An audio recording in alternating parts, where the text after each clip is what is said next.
And welcome to day 2 of round 3 of the push-pull squat challenge. Today we're focusing on a simple way to improve all of your body weight rows so they're stronger, more comfortable in the joints, and engaging the lats and biceps to a whole new level. As we discussed yesterday, one of the biggest challenges with horizontal work is moving the hands relative to the body in a direct straight line, which isn't terribly bad, but you're leaving progress on the table. So when it comes to your body weight rows, one of the biggest mistakes that I often see is people moving their hands straight back towards their chest, which often results in a kyphotic, hunched up shoulders, bent wrists, and this sort of hunched, little cramped up posture. It's not necessarily a bad thing, but there's a much better way to go about it, which is having your hands in a straight line from your shoulders in the bottom position.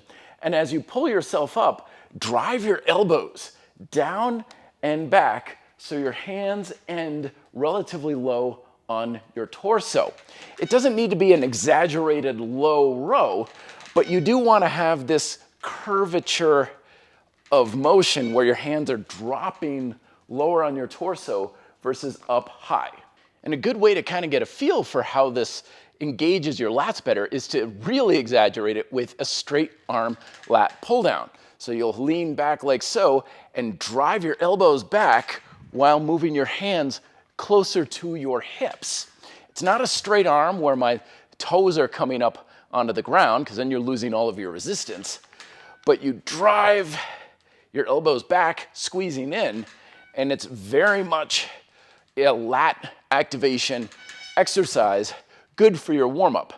So today's micro workout is progressive rows, getting down nice and low, maybe even putting your feet up on something elevated to put more weight on your hands, or you can even go with a weighted row and really focusing on that curvature of your hands being in alignment with your shoulders at the top, and then pulling down and back so that way your elbows are back and your hands are getting low on your chest at the bottom position.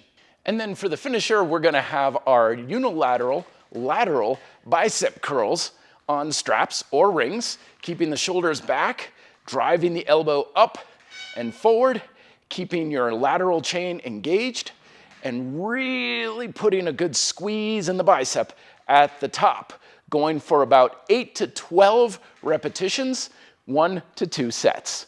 And in case you missed it yesterday, here's the push chain rendition of round 3 here in the push-pull squat challenge. We're applying the same kind of principle for stronger and more effective weighted push-ups. Let me know if you have questions down below. Thank you very much for watching. Be fit and live free.